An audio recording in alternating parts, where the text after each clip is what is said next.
The moment I saw the bank notification, my world collapsed into itself like a dying star. $10,000 withdrawn. My hands clenched around my phone. A strange stillness took hold of me, like the silence right before a storm. I had always been careful with money. My wife, Julia, knew that. She also knew that I rarely checked my accounts during work hours. But today, something had told me to look. My heart was already hammering when I opened the banking app and traced the transaction details. The name attached to it made my vision blur. Nolan's Hair Studio. A hairdresser? That was where Julia had been spending her afternoons lately. She had raved about the man who ran the place, Nolan this, Nolan that. I had played along, pretending to listen, never once imagining that the man shaping my wife's hair had also been running his fingers through my marriage. And now they were running through my bank account. I forced myself to breathe. My hands, steady now, reached for the laptop. A few keystrokes, a login, and there it was, my security camera footage. I had installed the cameras myself, not out of paranoia, but because I was a man who believed in knowing the truth before it found a way to bury me. I rewound earlier that afternoon. There she was, Julia, my wife of 10 years, the mother of my child, kissing Nolan in my own house. Not just a peck. No, this was something deeper, something that had roots. And then I saw something that made my blood turn to ice. She was holding my checkbook. The pieces clicked together so painfully that I felt sick. They had planned this.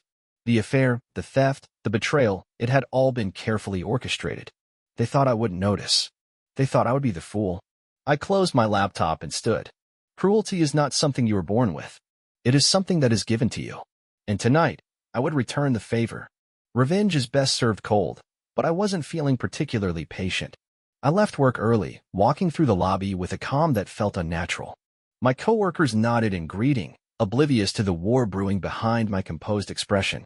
I could feel my pulse in my throat, a slow, steady drumbeat counting down the moments before I unleashed hell. On the drive home, I played through every possible scenario. Julia would likely be waiting for me, pretending nothing was wrong. She had mastered that art, smiling with those lying lips while another man's scent clung to her skin. Nolan would probably be expecting her later, drunk on stolen money, thinking he had one. They thought they were playing chess. They had no idea I was about to flip the board. I parked a block away from my house, just in case. If things escalated, I needed a clean getaway. The sun was setting, casting long shadows as I walked up the driveway. The front door was unlocked. She wasn't expecting me. The moment I stepped inside, Julia's voice called from the kitchen. "You're home early." She didn't come out to greet me, because she was hiding something. I took a slow breath, rolling my shoulders to keep my hands steady. "Yeah," I called back. "Had a headache. Figured I'd take the rest of the day off." "Oh," she said. There was a slight pause. "You should lie down. I'll bring you some tea." Lies, lies, lies. I walked toward the kitchen instead. Her back was turned as she stood at the counter, quickly shutting something in a drawer. A nervous twitch in her fingers. The smallest hesitation before she turned around with a forced smile. Something inside me burned. "Tea sounds great," I said, keeping my voice smooth. "But first, how was the salon?" Her smile froze. For just a split second, there was a flicker of panic in her eyes. Then, she recovered. "Oh, you know," she said lightly. "The usual. Trim, style, some girl talk." I watched her, studied the way she avoided eye contact. Then I reached into my pocket and pulled out my phone. And pressed play. The security footage began to roll. The kitchen filled with the unmistakable sound of Julia giggling, not to me, but to him. The clinking of a glass. The soft rustling of clothes. Then, the words that sealed her fate. "We just have to move the money before he notices." The blood drained from her face. "Something wrong?" I asked, tilting my head. She swallowed hard. Her hands trembled as she reached for the counter, gripping the edge like the weight of her own betrayal was finally crushing her. "Michael," she whispered. "I can explain." I smiled. "Don't worry," I said. My voice as cold as ice. "You won't have to." Because my plan was already in motion. Julia stood frozen, her knuckles turning white against the counter. Her lips parted slightly, as if she was about to spin another lie, but she hesitated. For the first time, I saw real fear in her eyes, not the kind that comes from getting caught in a little lie, but the kind that comes when you realize your entire world is about to crumble. I let the silence stretch between us, letting her stew in the weight of her own betrayal. She shifted on her feet, her breath quick and uneven.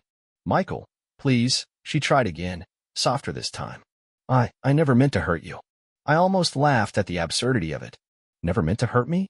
She had been sleeping with a man behind my back, stealing my money, and plotting to leave me like some fool who wouldn't even notice. And now she wanted to play the regretful wife? No, that wasn't going to work. Don't. I cut her off, my voice sharp. I don't want to hear your excuses. I don't want your pathetic apologies. You made your choice, Julia. I took a step forward, watching her flinch. Now you're going to live with the consequences. Her eyes darted toward the drawer she had just shut. I followed her gaze, already knowing what she was thinking. A checkbook? A credit card? Something incriminating? It didn't matter. Whatever she had hidden, I would find it. I yanked the drawer open before she could stop me. Inside, stacked neatly, was a bundle of cash, my money, stolen straight from our account. She had taken it out in cash, probably thinking I wouldn't notice right away. But that wasn't the worst part. Underneath the cash was a packed overnight bag. She had been ready to leave. A deep, burning rage unfurled inside me. I clenched my jaw so tightly that my teeth ached. She hadn't just been stealing from me, she had been planning to disappear with that coward Nolan. They weren't just having an affair. They were trying to erase me. I turned to her, holding up the bag. Going somewhere? She let out a shaky breath. Michael, listen to me. Where's Nolan? I interrupted. My voice was eerily calm, even to my own ears. She hesitated, and that was all the answer I needed. I reached for my phone and dialed. The ringing filled the kitchen, sharp and intrusive. She opened her mouth, probably to beg me not to do this, but I didn't care. The moment the line connected, I spoke. Nolan, I said smoothly. It's Michael. A long pause. Then, a chuckle. Michael. Hey, man. What's up? Arrogance. The kind that came from thinking he had already won. I smiled. We need to talk. The silence that followed was delicious. I could almost hear Nolan's brain scrambling to process my words. He had probably never expected me to call, never thought I'd figure it out until it was too late. Michael, he said, feigning confusion. Is everything all right? Julia's face twisted with panic. She reached out as if she could snatch the phone from my hands, but I stepped back, giving her a look that pinned her in place. Oh yeah, I said casually. Everything's great. I just thought we should have a little chat. Man to man. He hesitated. He knew. He knew I knew. And yet, he played along. Sure, buddy. What's on your mind? Buddy. Buddy? The word almost made me laugh. I'd rather talk in person, I said, my voice smooth. Why don't you come over? I've got a bottle of whiskey with your name on it. Julia inhaled sharply. Michael, don't. I held up a hand, cutting her off, my eyes never leaving hers. Let her squirm. Nolan hesitated. I don't know, man. I've got some appointments. No, you don't, I said, letting my voice drop into something cold. You had appointments. But Julia already withdrew 10 grand from my account, so I assume you're off the clock now. Silence. Checkmate. He exhaled heavily. All right, he said, voice tight. Give me 20 minutes. See you soon, I said, then hung up. Julia's hands were shaking now. She looked at me as if she was seeing me for the first time. What are you doing? She whispered. I picked up the bundle of stolen cash from the drawer, flipping through the bills as if I were considering their worth. Then, I turned to her with a smirk. I'm giving him what he deserves. Her breath hitched. Michael, please. Let's just talk about this. I let out a low chuckle. Now you want to talk? I leaned in close, so close I could see the way her pupils dilated with fear. No, Julia. You chose to handle things behind my back. Now I'm doing the same. She swallowed hard, backing up against the counter like a trapped animal. Good. Let her feel what I had felt. I grabbed my whiskey from the shelf and poured myself a glass, my hands steady, my mind calm. The pieces were moving exactly how I wanted them to. And in 20 minutes, Nolan would walk straight into my web. The clock ticked relentlessly. Every second that passed, I could feel Julia's fear growing. It was in the way she bit her lip, the way she gripped the edge of the counter like it was the only thing keeping her upright. I sat at the dining table, slowly sipping my whiskey. Every movement was deliberate, every breath controlled. I wanted her to feel the weight of this moment, to understand that there was no escape. Michael, she started again, her voice softer now. Please, just listen. I swirled the amber liquid in my glass. Oh, I'm listening. She licked her lips, choosing her words carefully. I know you're angry, and I understand. But I cut her off with a chuckle, shaking my head. You understand? That's rich, Julia. I set the glass down with a soft clink and leaned forward, my gaze piercing through her. Tell me something. When you were in our bed with him, did you think about what it would do to me? When you planned to empty my account and run, did you stop, just for a second, to wonder how I'd feel? She looked away, her jaw tightening. It wasn't like that. No. I tilted my head. Then tell me, what was it like? She opened her mouth, but nothing came out. Because there was no justification for what she had done. No excuse that would make it better. I pushed back my chair and stood. You don't get to rewrite this story, Julia. You don't get to play the victim. I picked up the bag of cash and tossed it onto the table between us. You were ready to leave, so don't act like you were ever planning to stay. She flinched at my words, but didn't argue. Because she knew. A knock at the door shattered the tension. Right on time. Julia visibly tensed, her breathing shallow. Michael, she whispered, almost begging. Please don't do anything crazy. I grinned. Define crazy. I walked to the door, taking my time. Every step I took, I could feel her panic pressing down on the room like a suffocating fog. But she didn't move. She was too afraid to stop me. Good. I opened the door, and there he was, Nolan.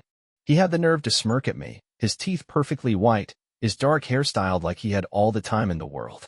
Arrogance dripped off him like cheap cologne. He had no idea he was standing at the edge of a cliff with nowhere to go but down. Michael, he said smoothly, like we were old friends. Didn't expect a call from you. I stepped aside, motioning for him to enter. Come on in. We've got some things to discuss. His smirk widened as he strolled in, his eyes flickering to Julia. Hey, sweetheart. I caught the way her shoulders tensed, the way she couldn't meet his gaze. And I realized something right then. She wasn't just afraid of me. She was afraid of him. Interesting. I shut the door, locking it behind him. He turned back to me, eyeing the whiskey bottle on the table. So, what's this about? You finally figured out that Julia and I have something special. I laughed. I actually laughed. The sheer audacity of this man was almost impressive. Oh, I figured out a lot, I said. Like how the two of you planned to clean out my account and disappear. I gestured to the money sitting on the table. Nice little payday, huh? He shrugged, completely unfazed. Hey, man. It's just business. I clenched my jaw. Business? He smirked. Yeah. She came to me, not the other way around. She wanted out, and I helped her make it happen.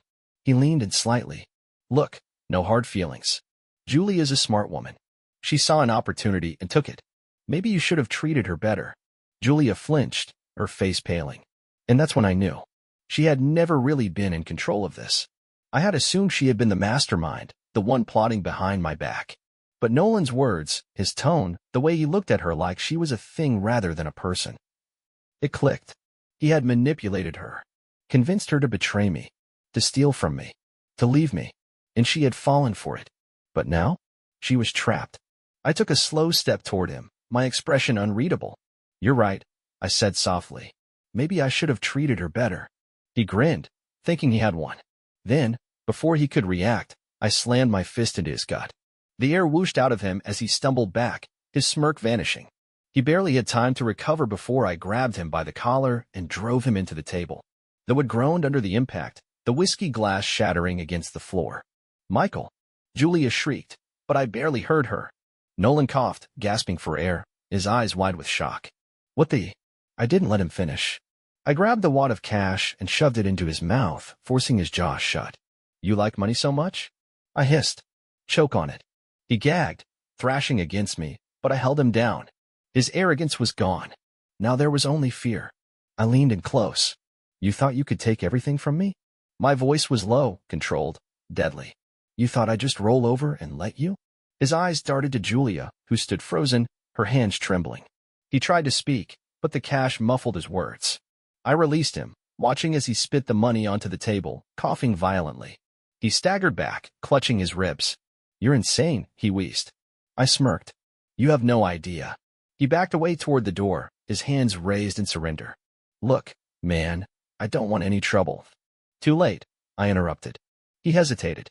Then, without another word, he turned and bolted for the door. I let him go, because this wasn't over. Not yet. I turned to Julia, who was still standing there, her face a mask of disbelief. You're free to go too, I said, nodding toward the door. Her lips parted. Michael. I smiled. You wanted to leave, didn't you? She swallowed hard. I cut her off with a wave of my hand. Get out, Julia. Now. Tears welled in her eyes, but she didn't argue. She grabbed her bag and hurried toward the door, her movements shaky, unsteady. She hesitated for just a moment, glancing back at me as if she wanted to say something. I turned away. She wasn't my problem anymore. The door clicked shut behind her, leaving me alone in the silence. I poured myself another drink, my hands finally steady. I had lost my wife. I had lost my money. But I had one. And sometimes that was enough. The moment the door shut behind Julia, silence filled the house. A deep, heavy silence that pressed in on me from all sides.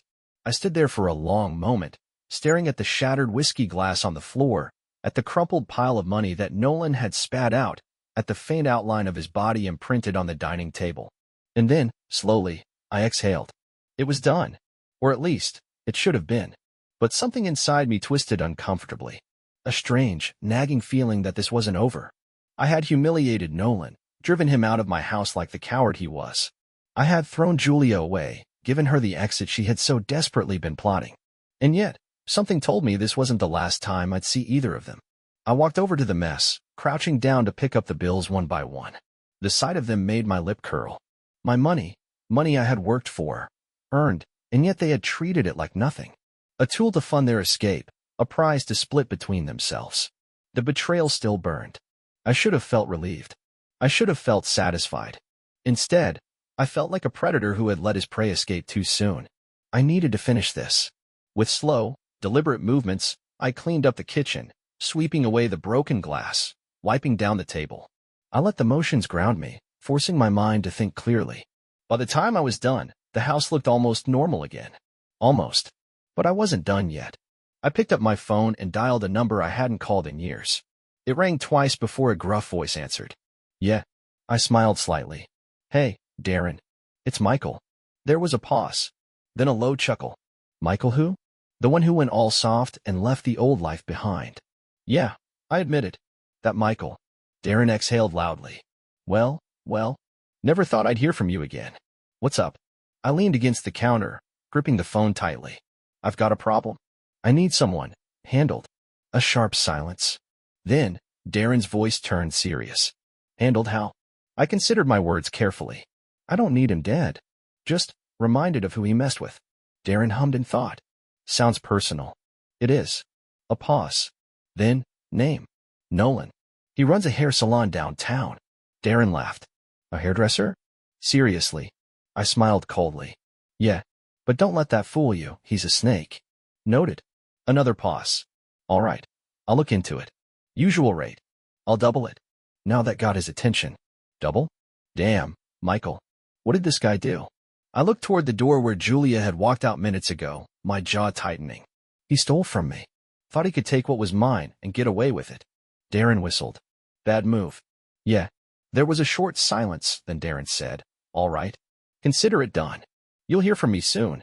I ended the call and set the phone down, my fingers drumming against the counter. Step 1, complete. Now for step 2. 2 hours later, I parked across the street from Nolan's hair studio. It was a sleek, modern place, the kind of shop that catered to high-end clients willing to drop a fortune on a haircut. Through the large glass windows, I could see a few employees cleaning up for the night. No sign of Nolan. I waited. 15 minutes later, he stepped outside, locking the door behind him. He was alone, dressed in a tailored shirt, his usual smugness still clinging to him like cheap cologne. He had no idea what was coming. I stepped out of my car.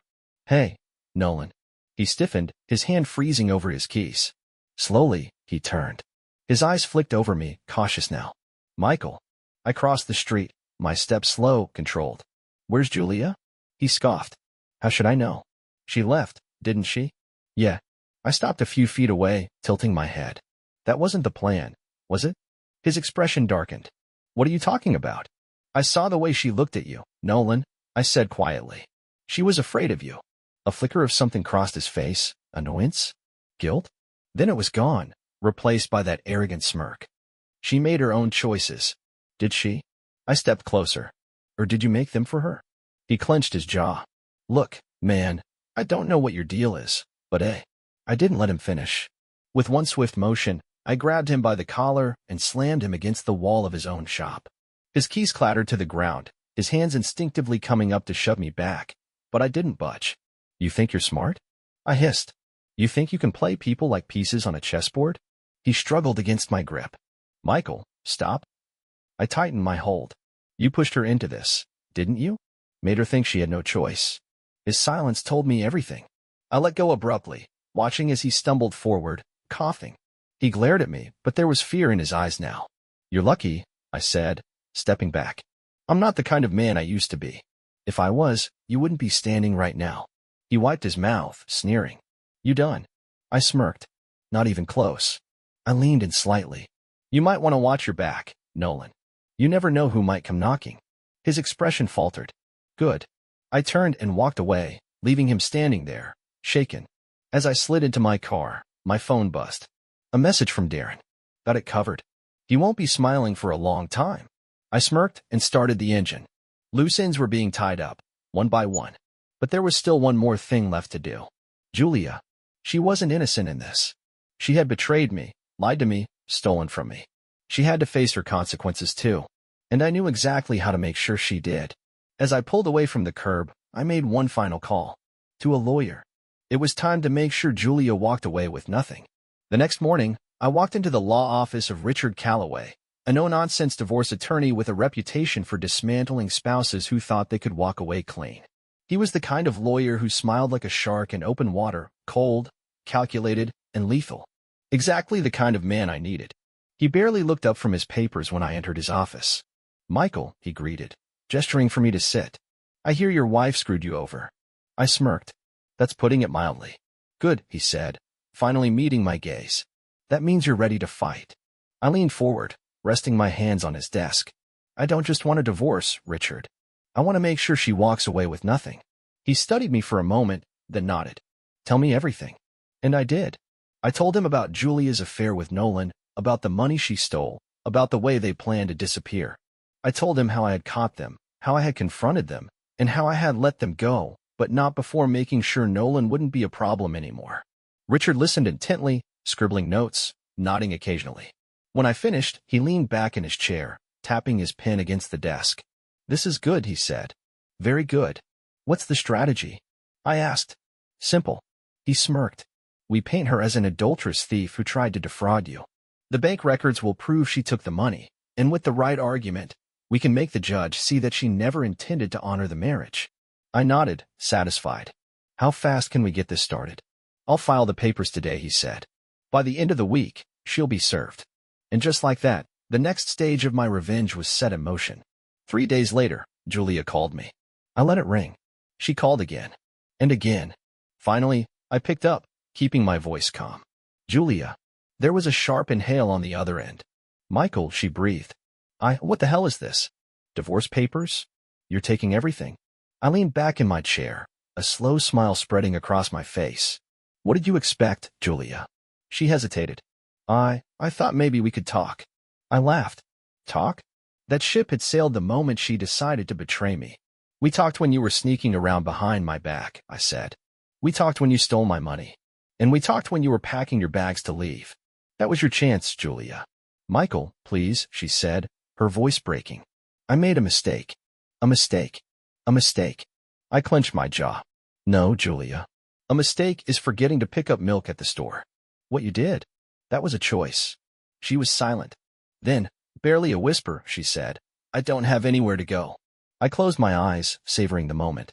The woman who thought she had outsmarted me, who thought she could throw away our life together for a fling and stolen money, was now begging me for mercy. I didn't have any left. That's not my problem, I said coldly. Good luck. And then I hung up. A week later, I got a call from Darren. It's done, he said simply. Details? I asked. He chuckled. Let's just say Nolan's salon won't be open for a while. And he won't be able to run his little scams anymore. I smirked. You found out about the other scams, huh? Oh yeah, Darren said. Turns out, your boy was running more than just a hair salon. Fake loans, maxed out credit cards in his clients' names, some shady gambling debts. Let me guess, I said. His creditors finally caught up to him? You could say that, Darren said. He left town last night. Broke. Beaten. And very, very sorry. I exhaled, letting the satisfaction wash over me. Nolan was finished. And Julia? Darren asked. She's next. 2 months later, The divorce was finalized. Julia didn't get a dime. She fought, of course. Tried to argue that she deserved something. But the evidence was stacked against her. The stolen money. The affair. The fact that she had planned to leave before I ever found out. The judge saw her for what she was, a liar. When it was over, she sat outside the courthouse, her face hollow. I walked past her without a word. She reached for my arm. "Michael," she whispered. "I don't know what to do."